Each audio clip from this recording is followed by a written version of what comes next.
Ada video Ustadz Adi Hidayat, maafkan aku saudaraku Nasrani, aku tidak bisa mengucapkan selamat Natal.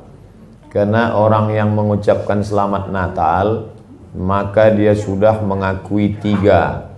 Yang pertama, mengakui bahwa Isa anak Tuhan. Yang kedua, mengakui bahwa Isa lahir 25 Desember.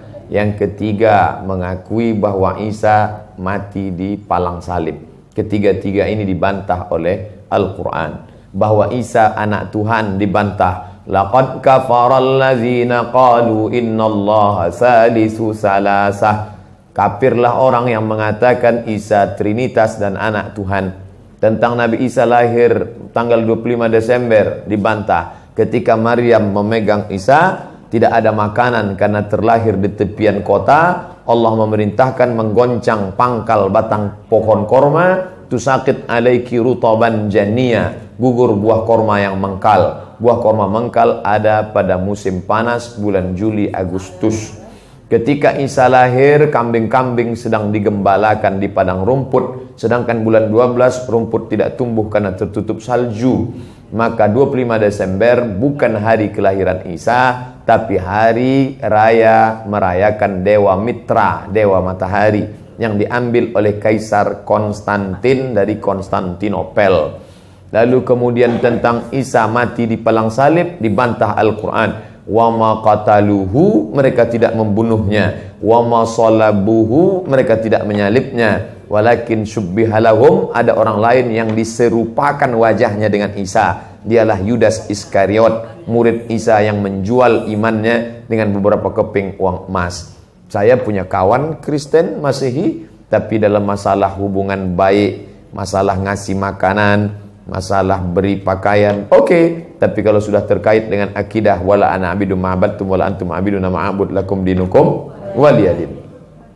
Tentang masalah tahun baru, apakah 1 Januari itu bersih, tidak ada hubung kait dengan agama? Maka tidak benar.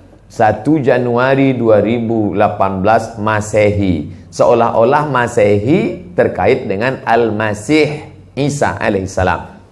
Itu kalender dibuat oleh Kaisar Julian dari Romawi kuno. Kaisar Julian membuat kalender, maka dibuat nama dia Kaisar Julian, maka disebut Julian kalender. Lalu kemudian Julian kalender dibawa ke Vatikan, dirobah oleh Kaisar Raja Pendeta Paus Vatikan bernama Paus Gregorius. Maka sampai sekarang disebut dia dengan Gregorian kalender.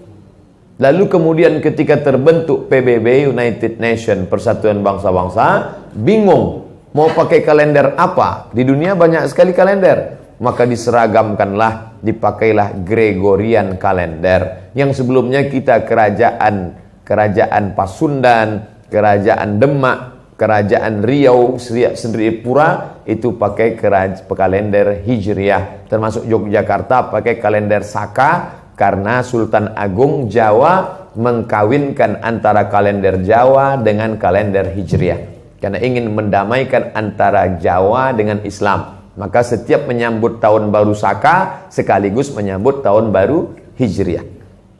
Kalender Masehi muncul belakangan, tidak tepat penisbatannya kepada Al-Masih karena Isa tidak tahu menahu tentang itu. Itu murni diambil oleh Kaisar Gregorius yang diambilnya ke Vatikan menjadi Gregorian kalender. Jadi kita menyatakan tahun baru, betul tahun baru, tapi tahun baru Romawi. Tahun baru Romawi, jangan kaitkan kepada Isa alaihissalam. Dia masih terkait. Adapun tahun baru Jepang, tak ada terkait dengan akidah.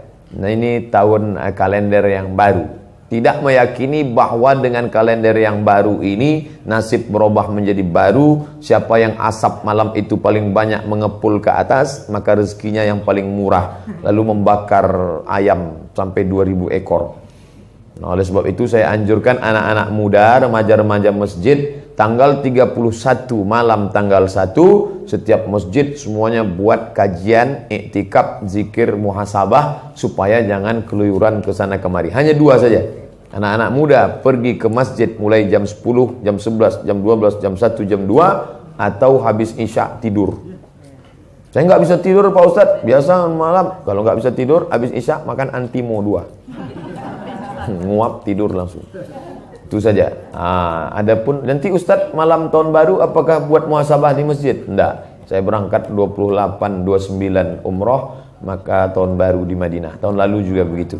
Tapi tahun sebelumnya dibuat acara muhasabah. Wallahu a'lam.